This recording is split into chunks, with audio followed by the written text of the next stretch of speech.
नमस्कार, टु दी पोइन्टमा स्वागत छ। म राजीव खत्री। जनता लहलैमा भोट हाल्छन् भनेर नेपाली कांग्रेसका सभापति शेरबहादुर देउवा पत्नी आरजु राणाले एक कार्यक्रममा भनिछन्। फरक अवस्थामा बोलेको भए पनि यिनको यो लाइन चाहिँ सही थियो, किनकि नेताले थर फेरे, गाडी फेरे, घर फेरे, किडनी फेरे, गलैँचा फेरे, आस्था र स्वाभिमान फेरे, नियत र औकात फेरे, जवाफदेहिता र वफादारीता फेरे, तर जनताले मत फेरेनन्। जस्तो सुकै प्रतिकूल परिस्थितिमा कन्यादान छोडेर मतदानको लाइनमा उभिए जनता जहिले यिनकै लहलैमा लागे। त्यसैले नेताहरू मातिए। देश बनाउन मत मार्फत म्यानेजर बनाएका नेताहरू खजान्ची भन्दा कहिले माथि उठेनन्। नारामा 3 करोड जनताको व्यवस्थापन गर्ने सङ्कल्प गरे पनि परिवार र झोला बोक्नेहरूको स्वार्थ समूह उनीहरू माथि हावी बन्दै गयो। दलहरूले चुनावमा मतदाता रिजाउन ल्याएको घोषणापत्र हेर्दा लाग्छ नेपालमा हुनुपर्ने र गर्नुपर्ने काम केही बाँकी छैन। तर ब्रह्मनालसम्म फैलिएको व्यभिचारको जालोप्रति कसैको ध्यान गएको छैन। अहिले सबैभन्दा बढी नेपालीको भिड हेर्नु पर्यो भने विमानस्थल जानुपर्छ। राणा राजा मिल्काएपछि सुदिन सुरु हुने नेताहरूको आश्वासन उनीहरूकै लागि फलिफाप भयो। जनता सिडीमा सीमित भए। नेताहरूले गुमेको नेपाली भूमि फिर्ता ल्याउने प्रण त गरे, तर सिंहदरबारको चौकोस नागेर बाहिरिने जाँगर कसैमा देखिएन। संघीयता आएपछि तलसम्म शक्ति फैलिन्छ, राज्य सत्तामा जनताको पहुँच बढ्छ भन्ने आदर्श मिथ्या साबित भयो। राणाले बनाइदिएको घरका भित्तामा यताउता गर्नमै गणतन्त्रका नेताहरूले 1.5 दशक समय सुहा गरे। विगत 3 दशकदेखि विश्व राजनीतिमा थुप्रै खेलाडी फेरिए। सतहमा देखिएका कुनै नेता त्यति बेला राजनीतिक रिङभित्र पनि थिएनन्। शेरबहादुर देउवा 3 दशक अगाडि गृहमन्त्री हुँदा Narendra Modi, Xi Jinping, Vladimir Putin, Joe Biden जस्ता शक्ति राष्ट्रका सारथीको छाया पनि सतहमा देखिएको थिएन, देखिएकै थिएन। तर नेपालमा भिजन होइन, चुनावमा एक दिन भोजन गराउने त्यही मानसिकताले एक छत्र राज गरिरहेको छ। यहाँ दशकौँदेखि नेपालका राजनीतिमा पात्र प्रवृत्ति उही छ। 70 माथिका नेताबाट देशको भविष्य खोज्नुपर्ने विडम्बनापूर्ण नियतिको पात्र बन्न नेपाली जनता बाध्य छन्। बरु 5 पटक बिना उपलब्धिको मुलुकको कार्यकारी बनिसकेका शेरबहादुर देउवा 6औं पटक प्रधानमन्त्रीका लागि घिस्रिरहेका छन्। हरेक रात हामी ओछ्यानमा जान्छौँ, भोलिपल्ट बिहान जीवित हुने कुनै आश्वासन बिना, तर हामी उठ्नका लागि आलम सेट गर्छौँ। त्यो पनि एक प्रकारको भरोसा हो। पूर्व पश्चिमदेखि पश्चिम महाकालीसम्मका जनताले दशकौँदेखि सधैँ राजनीति र उम्मेदवारलाई आशा, भरोसा र विश्वास दिए। तर विश्वास दिएकै दिन उनीहरूमाथि त्यही विश्वासले निर्लज्ज शासन गर्यो। चुनावको नर्सरीमा नेताको व्यभिचार फस्टाउँदा लोकतन्त्र कुपोषित बन्यो। हामीले यस्तो लोकतन्त्र ल्यायौँ कि जनताको समृद्धिमा खर्च गर्न राज्य कोषबाट छुट्याएको 100 रुपियाँमा 15 रुपियाँ माथि खर्च गर्ने सामर्थ्य कहिल्यै बढेन। हरेक नेपालीका हातमा सिम कार्ड त थमाइयो, तर रिचार्ज गर्ने आम्दानीको बाटो देखाइएन। प्रत्येक नेपालीका चाहना थियो चुलोमा नेता, धुलोमा नेता, दैलोमा नेता, मैलोमा नेता, मेलामा नेता, ठेलामा नेता, गोठमा नेता, मोठमा नेता, जाँतोमा नेता, हातोमा नेता, अँधेरीमा नेता, पँधेरीमा नेता भेटियोस् भन्ने। तर कहिले त्यस्तो भएन। यहाँको राजनीति न सुन, न नुन, न गुण, न जीवनको धुनसँग नै सुहायो।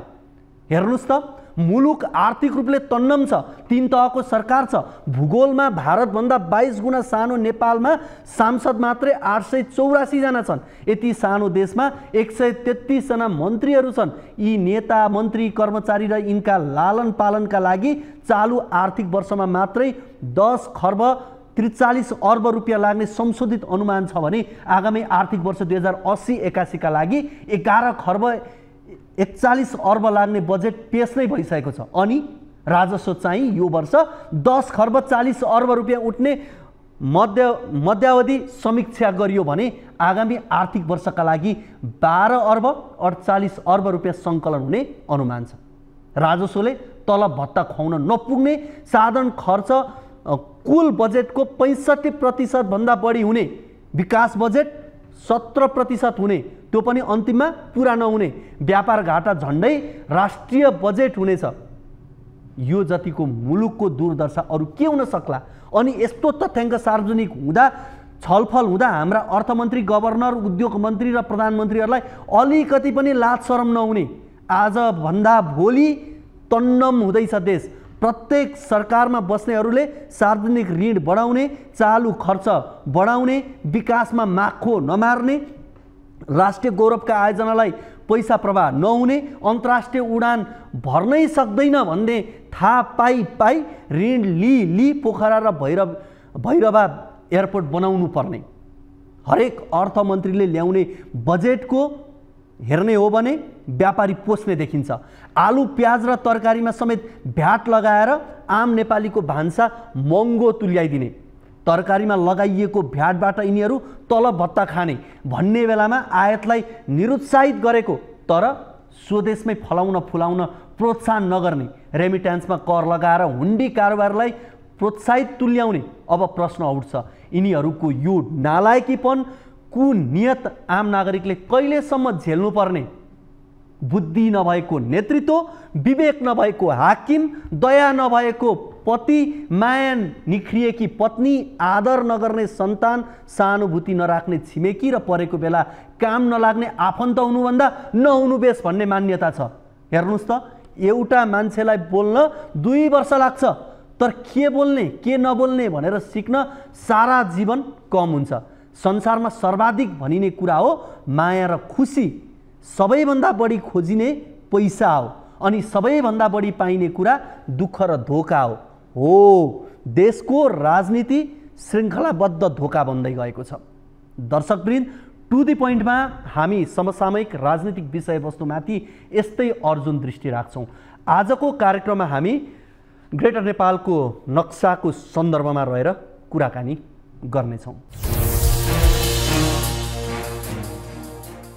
दर्शकवृन्द, भारतले आफ्नो नयाँ संसद भवनमा अखण्ड भारतको मुरल नक्सा बनाएपछि नेपालमा त्यसको व्यापक विरोध भइरहेको छ। कतिपयले यो सन्दर्भमा भारतसँग स्पष्टीकरण माग्नुपर्ने बताएका छन् भने कतिपयले नेपालले पनि भारतकै शैलीमा आफ्नो ग्रेटर नेपालको नक्सा जारी गर्नुपर्ने प्रतिक्रिया दिइरहेका छन्। ग्रेटर नेपाल नक्सा के हो र आजको सन्दर्भमा यसको आधार के छन्? हेरौँ यो रिपोर्ट। भारतले जारी गरेको अखण्ड भारत नक्सालाई लिएर पाकिस्तान र बङ्गलादेशले भारतसँग स्पष्टीकरण मागिसकेका छन्, तर नेपाल सरकारलाई भने यो विषयले कुनै असर परेको जस्तो देखिन्न। सरकारी तहबाट कुनै प्रतिक्रिया नआउँदा काठमाडौँ महानगरपालिकाका मेयर बालेन शाहले भने भारतको ज्यादतीलाई उसकै भाषामा जवाब दिँदै महानगर मातहतका सबै कार्यालयहरूमा ग्रेटर नेपालको नक्सा प्रयोग गर्ने निर्णय गरेका छन्। यस्तै धरान उपमहानगरपालिकाका मेयर हर्क साम्पाङले समेत आफ्नो मातहतमा ग्रेटर नेपाल को नक्सा राखिने बताएका छन्। बालेन्द्र हर्कको यो कदमले कूटनीतिक तहमा ठोस असर त नपर्ला, तर भारतीय ज्यादती स्वीकारेर बस्ने नेतृत्वलाई गतिलो झापड भने दिएको छ। ग्रेटर नेपालको अवधारणालाई कतिपयले हास्यास्पद बताउने गरेका छन् भने कतिपयले आजको समयमा यसको कुनै औचित्य र आधार बाँकी नरहेको बताउने गरेका छन्। तर कुनै समय नेपालको अधीनमा रहेको भूभागहरू फिर्ता माग्ने आधार नेपालसँग छैन त? यो बुझ्नका लागि सन् 1816 मा भएको सुगौली सन्धिको बारेमा थाहा पाउनु आवश्यक छ। कुनै समय पूर्वमा टिस्टादेखि पश्चिममा सतलजसम्म पुगेको नेपालको भूमि सुगौली सन्धिपछि मेची र महाकालीमा खुम्चिन पुग्यो। नेपालको भूभागलाई टिस्टादेखि सतलजसम्म 1373 किलोमिटरबाट खुम्च्याएर 875 किलोमिटर कायम गरियो। पछि सन् 1947 मा अंग्रेजहरूले भारत छोडेर गएदेखि उक्त भूभाग नेपालकै अधीनमा रहेको छ।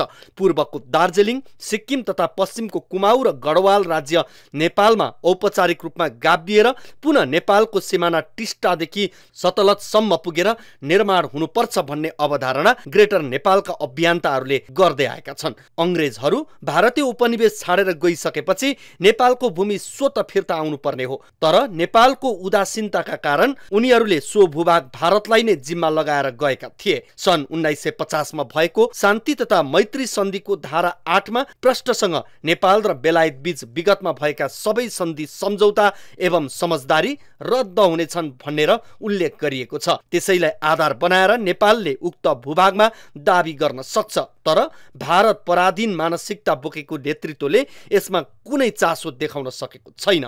दुई देशका प्रबुद्ध समूहहरूको इपिजी प्रतिवेदन बुझ्न भारतले आनाकानी गर्दा समेत नेपाल सरकार मौन रहेको छ।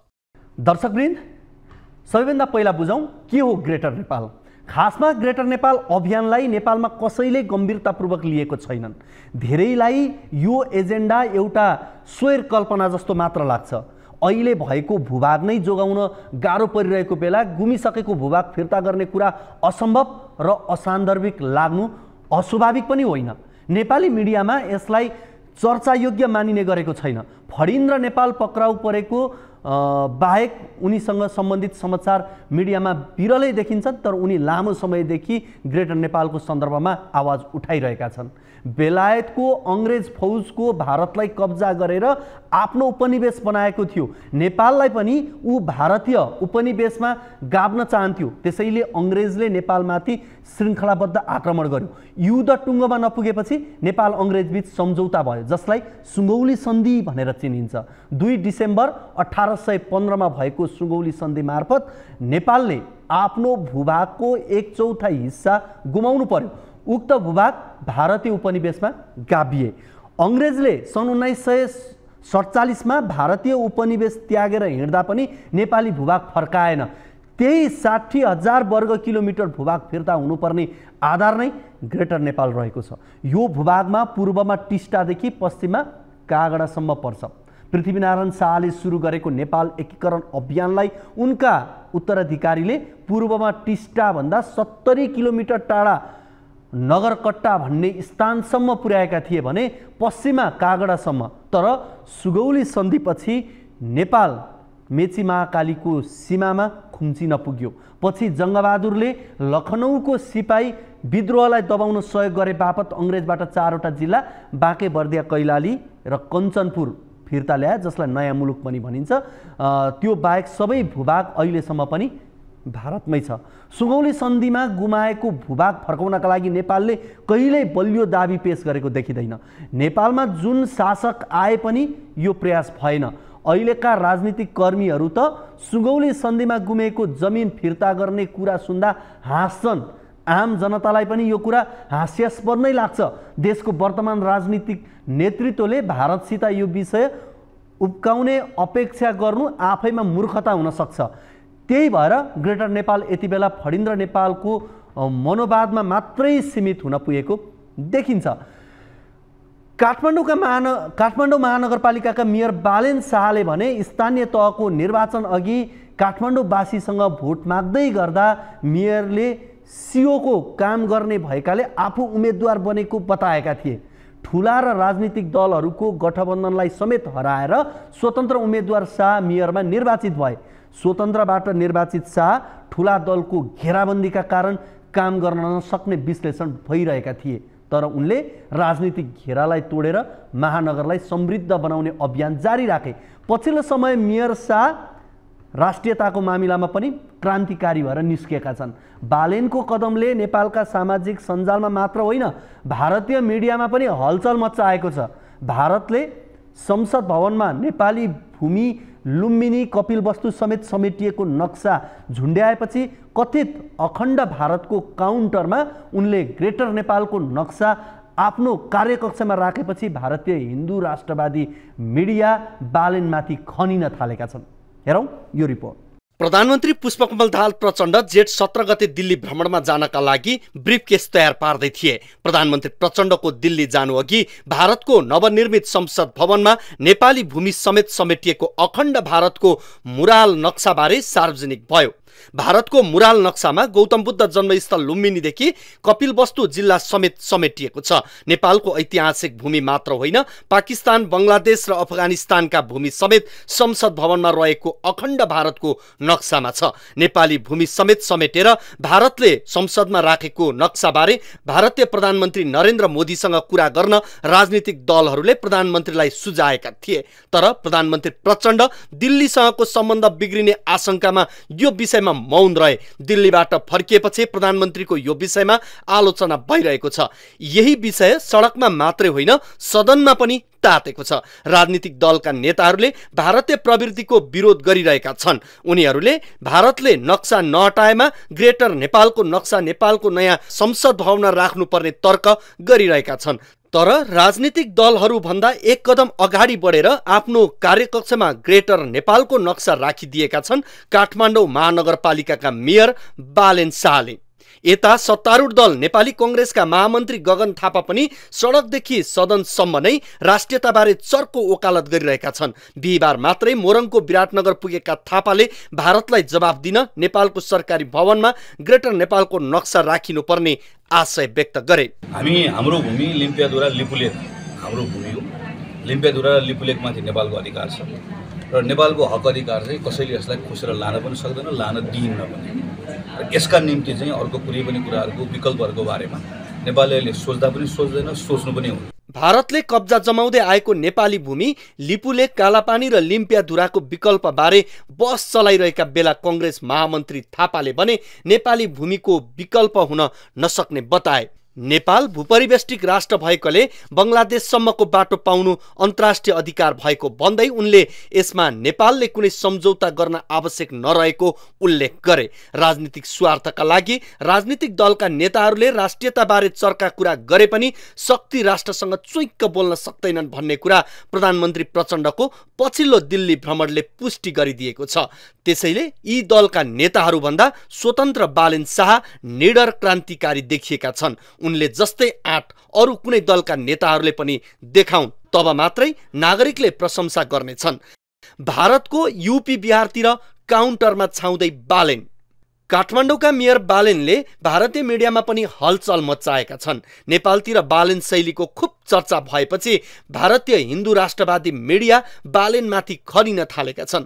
काठमाडौँका मेयरले यूपी बिहारमाथि ठोके दाबी, आफ्नो कार्यालयमा राखे ग्रेटर नेपालको नक्सा जस्ता सनसनीपूर्ण हेडलाइन मेयर बालेनको नाउँमा खर्चिरहेका छन्। भारतको सबैभन्दा लोकप्रिय हिन्दी भाषाको दैनिक पत्रिका दैनिक भास्करले अखण्ड भारतको विरोधमा ग्रेटर नेपालको नक्सा काठमाडौँका मेयरले लगाए नक्सा हिमाञ्चल बङ्गालको केही भागलाई नेपालको क्षेत्रमा बताए शीर्षकमा बालेनको तस्बिर सहित अनलाइनमा समाचार छापेको छ। समाचारमा बालेन सहित नेपाली कांग्रेसका महामन्त्री गगन थापाले बुधबार संसदमा उठाएको ग्रेटर नेपालको विषयलाई समेत उल्लेख गरिएको छ। त्यस्तै नवभारत टाइम्सले पनि उस्तै प्रकारको समाचार छापेको छ। भारतीय media ABP live, India TV, Prabhasakshi, Purvanchal media, ई नवभारत लगायतले बालेन शाह र ग्रेटर नेपालको चर्चा परिचर्चा गरिरहेका छन्। भारतीय जनता पार्टी र प्रधानमन्त्री मोदीले निर्वाचन लक्षित सस्तो लोकप्रियताका लागि भारतको नयाँ संसद भवनभित्र झुन्ड्याइएको कथित अखण्ड भारतबारे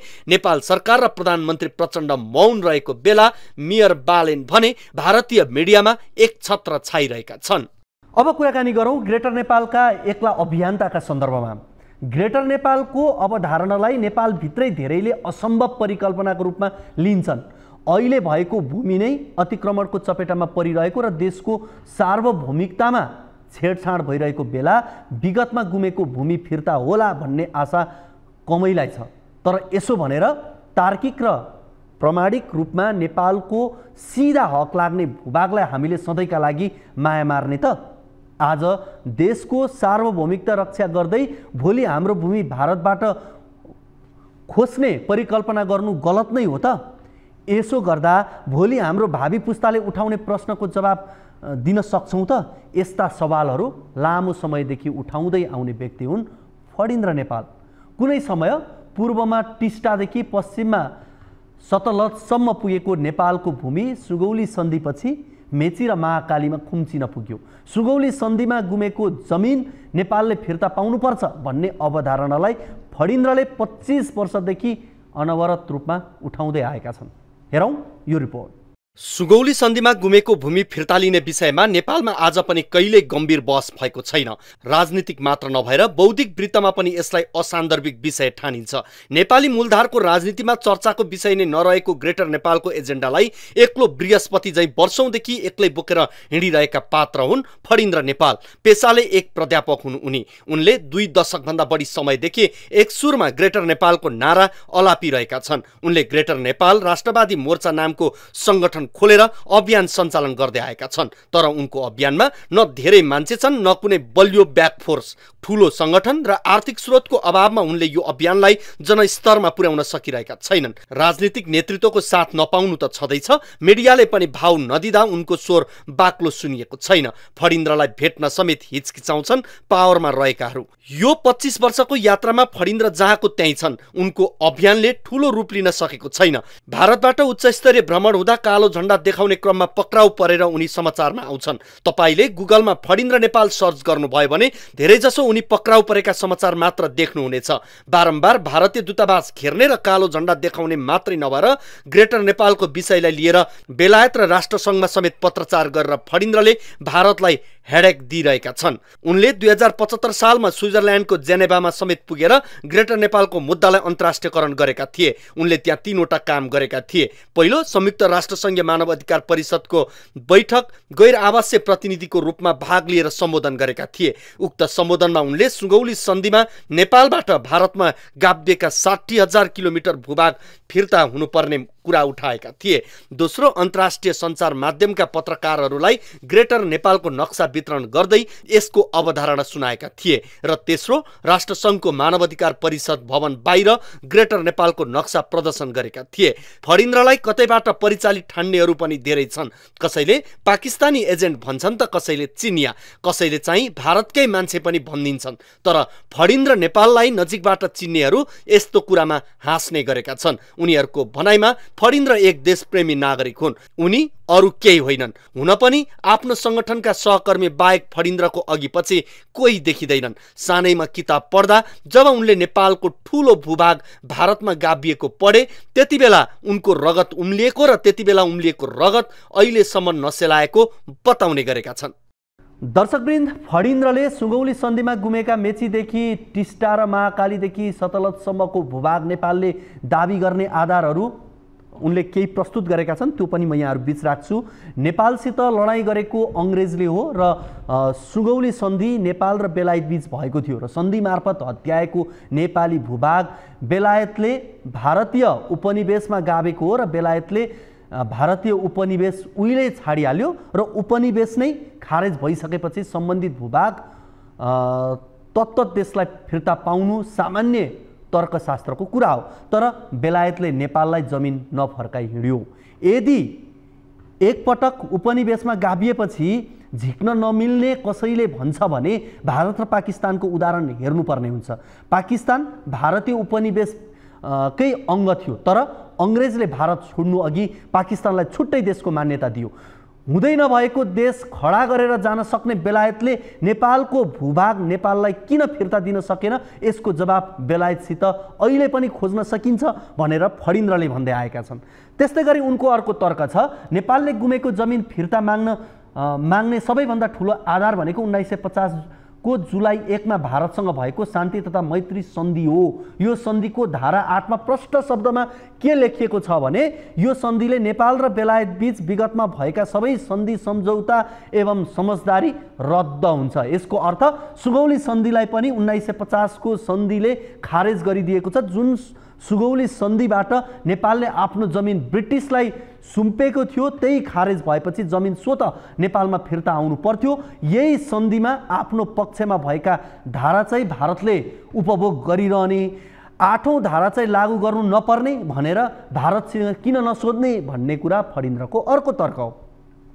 त्यस्तै नेपाल र बेलायत बीच सन् 1950 को अक्टोबर 30 मा अर्को सन्धि भएको छ, जसको प्रस्तावनामा नै भनिएको छ नेपालसित विगतमा भएका सबै सन्धिको औचित्य समाप्त भयो, त्यसैले नयाँ सन्धि गरिएको छ। यसको अर्थ बेलायतका तर्फबाट पनि सुगौली सन्धि खारिज भएको मान्नुपर्छ।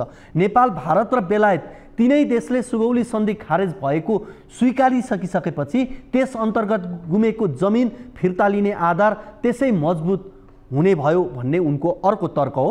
त्यसैगरी फणिन्द्र नेपालको अर्को तर्क छ संयुक्त राष्ट्र सङ्घले 1960 मा संसारभरका उपनिवेशहरू खारेज हुनुपर्छ भन्दै एक सङ्कल्प प्रस्ताव पारित गरिसकेको छ। त्यसका आधारमा पनि भारतीय उपनिवेशको रूपमा रहेका भूभाग नेपालले फिर्ता पाउनुपर्छ। भारत र नेपाल दुवै राष्ट्रसङ्घका सदस्य भएको नाताले उसको निर्णय पालना गर्नु दुवै देशको दायित्व हुन आउँछ भन्ने उनको तर्क देखिन्छ। दर्शकवृन्द, हामीले यो सुगौली सन्धिका सन्दर्भमा यी रिपोर्टहरू र यी विषयहरू यहाँहरू बीच राख्यौँ। अब अलिकति कुराकानी गरौँ एमालेमा भएको यो पछिल्लो उमेर हदबन्दीको हलचलको विषय। एमाले देशैभरि छोराछोरीको नारामा पार्टीका नेता कार्यकर्ताको घर घरबाटै युवा कार्यक्रम सुरु गर्ने र त्यसका लागि प्रत्येक ओडामा कम्तीमा 10 युवा कार्यक्रम मार्फत ओडा ओडामा भावी युवा नेता कार्यक्रम सञ्चालन गर्ने भनेको छ।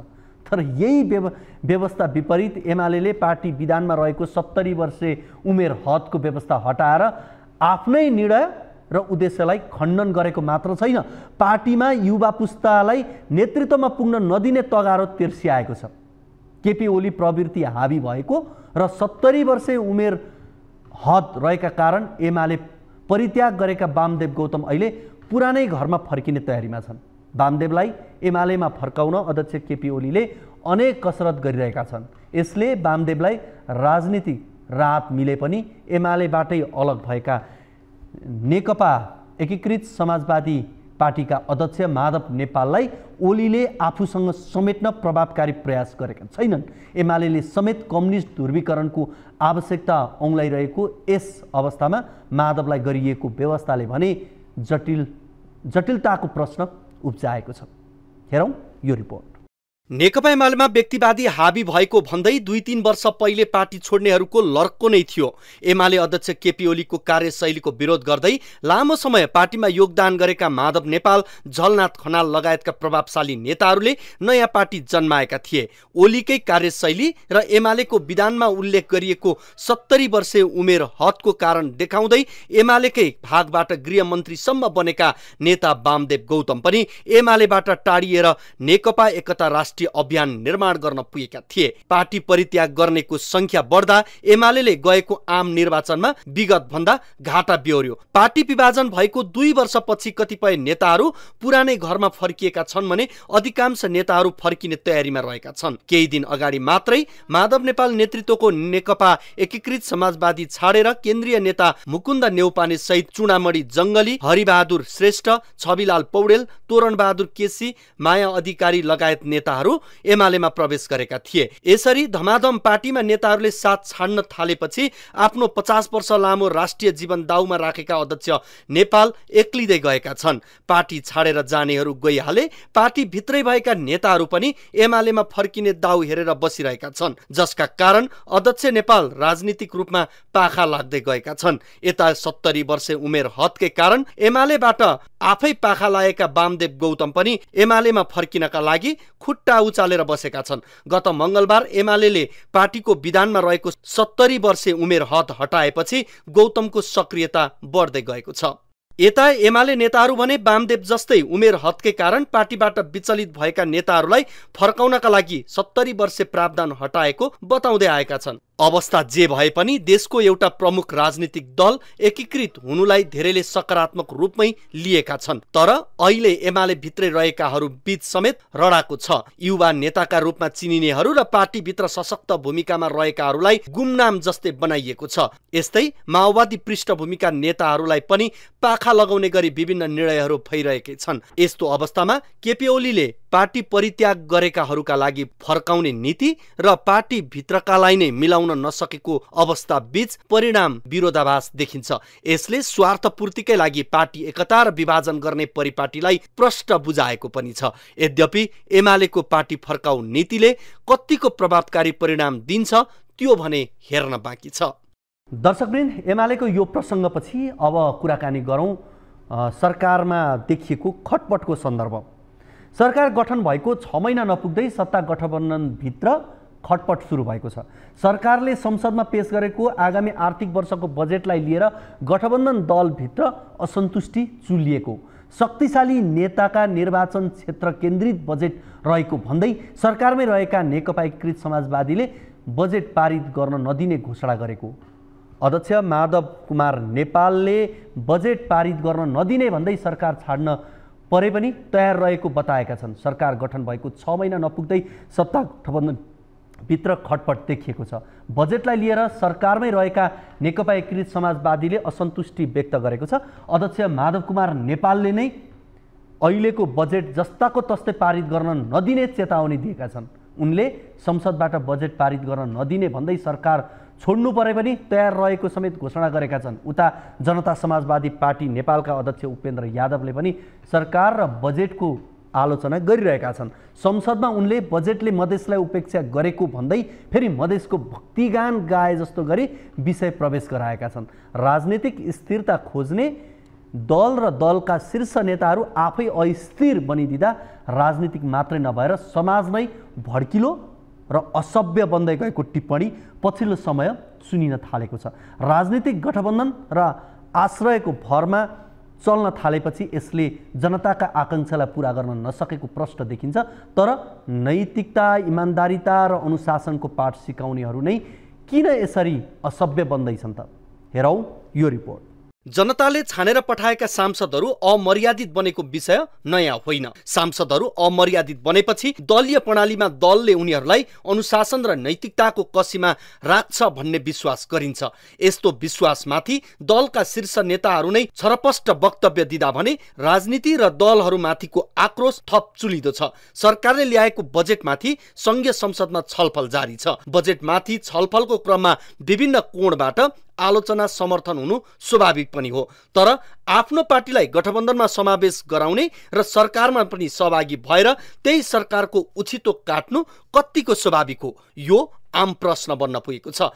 अस्ट्रेलियाबाट फर्किएका नेकपा एकीकृत समाजवादी पार्टीका अध्यक्ष माधव नेपालले बजेटबारे खरो टिप्पणी गरे। उनले प्रधानमन्त्री पुष्पकमल दाहाल प्रचण्ड, अर्थमन्त्री डाक्टर प्रकाश शरण महत र कङ्ग्रेस सभापति शेरबहादुर देउवाको निर्वाचन जिल्लामा बजेट केन्द्रित रहेको भन्दै सस्तो र लोकप्रिय सुनिने टिप्पणी गरे। अध्यक्ष नेपालले बजेटका बारेमा सार्वजनिक रूपमै असन्तुष्टि व्यक्त गरेको भए पनि अन्य विषयमा समेत सरकारले गरेका कामको विरोध भित्रभित्रै गर्दै आएका थिए। खास गरी प्रधानमन्त्री तथा नेकपा माओवादी केन्द्रका अध्यक्ष पुष्पकमल दाहालसँग नेकपा एकीकृत समाजवादीको सम्बन्ध पछिल्लो समय उति साह्रो राम्रो देखिएको छैन।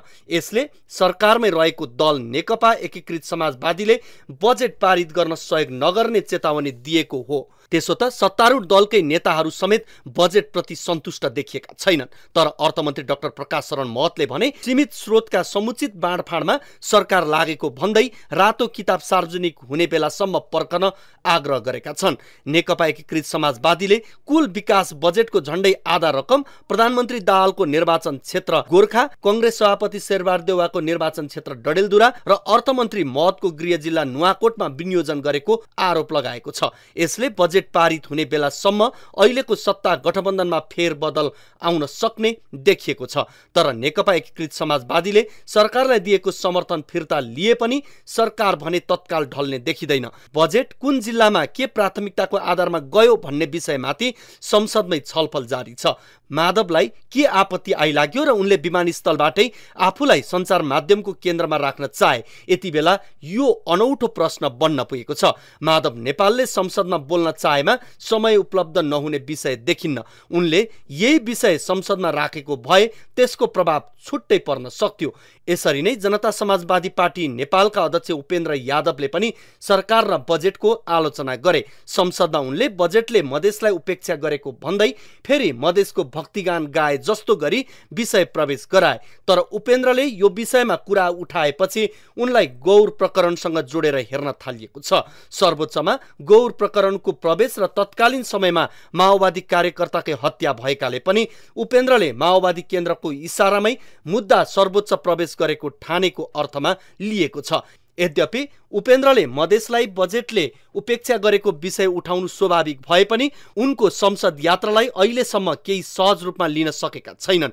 उपेन्द्र अधैर्य किन बने भन्दै प्रश्न समेत गर्न थालिएको छ। माधव र उपेन्द्र देखिएका पात्र भए पनि राजनीति जस्तै नेताहरू अस्थिर बन्दै गएका छन्। यसले दलीय राजनीति मात्रै नभई सिङ्गो मुलुकको अवस्थालाई नै खलबल बनाएको तथ्य लुकेको छैन। दल, नेता र जनता बीचको सम्बन्ध स्थापित गर्दै राजनीतिलाई स्थिरतातर्फ लैजाने बेला भएन र?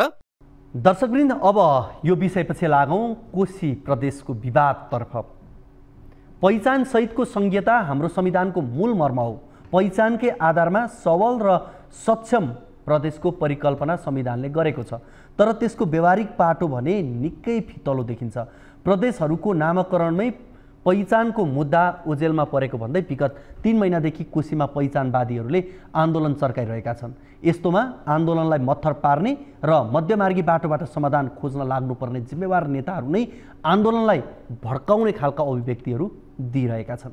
हेरौँ यो रिपोर्ट। पहिचानको मुद्दालाई लिएर विगत 3 महिनादेखि कोशी प्रदेश अशान्त छ। नामकरणको विरोधमा प्रदेशका 14वटै जिल्लामा आन्दोलनका कार्यक्रम भइरहेका छन्। कतिपय सरकारी कार्यालयहरूमा पहिचानवादीहरूले तालाबन्दी नै गरेका छन्। आन्दोलनरत पक्षले प्रदेशको नाम कोशी राख्ने पक्षमा मत दिने पार्टीका सांसदहरूलाई निशाना बनाएर आक्रमणको प्रयास पनि गरिरहेका छन्। त्यसमा सबैभन्दा धेरै नेकपा एमालेका नेताहरू पर्ने गरेका दृष्टान्तहरू छन्। बिहिबार मात्रै उदयपुरमा कोशी प्रदेशकी उपसभामुख सिर्जना दनुवारमाथि आन्दोलनरत पक्षले आक्रमणको प्रयास गरेको थियो। साथै इलाममा नेकपा एमाले प्रदेश सभा संसदीय दलका उपनेता राम राणामाथि पनि ढुङ्गामुढा प्रहार भएको थियो। लगत्तै एमाले अध्यक्ष केपी ओलीले अब तयारीका साथ मुकाबिला गर्ने अभिव्यक्ति दिएका थिए। आज मात्रै केन्द्रीय सदस्य तथा प्रदेश सभा सदस्य राम राणालाई मोबिल छर्केर आगो लगाउन खोजे भनेपछि कहाँसम्मको हत्या प्रयास भइराखेको छ पहिचानका नाममा। यस कुरामा हाम्रो पार्टी किञ्चित डराउँदैन, लच्किँदैन, झुक्दैन, नो कम्प्रोमाइज। यता पहिचानवादीहरूले आन्दोलन झनै सशक्त बनाउँदै लगिरहेका बेला जिम्मेवार नेताले आफ्ना कार्यकर्ताहरूलाई प्रतिवादमा उत्रिन निर्देशन दिँदा परिस्थिति हिंसातिर धकेलिन सक्ने भय बढ्दै गएको छ। यति मात्र होइन, धमाधम आफ्ना नेताहरू निशानामा पर्न थालेपछि बिहिबार एमाले प्रतिनिधि सभामै आपत्ति जनाएको छ। एमाले नेता योगेश भट्टराईले प्रदेशको नाम राख्ने अधिकार प्रदेश सभाको भएको भन्दै कसैलाई चित्त नबुझे बहुमतले नाम परिवर्तन गर्न चुनौती दिएका छन्। प्रदेशको नाम के राख्ने त्यो हामीसँग मतलब छैन, त्यो प्रदेश सभाको कुरा हो। यदि प्रदेशको नाम राख्ने कुरामा कुनै पार्टीलाई चित्त बुझेको छैन भने प्रदेश कोशी प्रदेशमा वैधानिक प्रक्रियाबाट 2/3 बहुमतबाट तपाईँ नाम परिवर्तन गर्नुहोस्, हामीलाई त्यो स्वीकार्य छ। यता गृहमन्त्री नारायण काजी श्रेष्ठले भने कोशीमा पहिचानवादीहरूको आन्दोलनलाई नजिकबाट नियालिरहेको बताएका छन्। मन्त्री श्रेष्ठले विचार तथा अभिव्यक्ति स्वतन्त्रताको नाममा अराजक गतिविधिलाई सरकारले छुट नदिने बताए। सबैलाई आफ्नो दृष्टिकोण विचार राख्ने स्वतन्त्रता छ, तर म फेरि जोडेर भन्छु त्यो संविधान, लोकतन्त्र र संविधान र लोकतन्त्रले प्रत्याभूत गरेको शान्तिपूर्ण बाटो, शान्तिपूर्ण विधि अन्तर्गत हुनुपर्छ। पहिचानका आधारमा प्रदेशको नामकरण गर्नुपर्ने मागसहित सुरु भएको आन्दोलन रोकिने त परको कुरा दिन प्रतिदिन सशक्त बन्दै गइरहेको छ। यस्तोमा आन्दोलनले हिंसात्मक रूप नलिँदै सबै राजनीतिक दलहरू मिलेर मध्यमार्गी बाटोबाट यसलाई मत्थर पार्न भूमिका खेल्नुपर्ने हो। आन्दोलनकारीको माग सम्बोधनका लागि भन्दै गठित वार्ता समितिले पनि काम थाल्न नसक्दा यसले थप अन्योलता सिर्जना गरिदिएको छ। दलीय सहमति र हिंसा रोक्न समाधानको बाटो खोज्नुको विकल्प भने छैन। दर्शकवृन्द, हामी यो कार्यक्रम हप्ताको 2 पटक बुधबार र शनिबार लिएर आउँछौँ। आजको टु दी पोइन्टको निर्धारित समय सकिएको छ। बिदा दिनुहोस्। हवस् त, नमस्ते।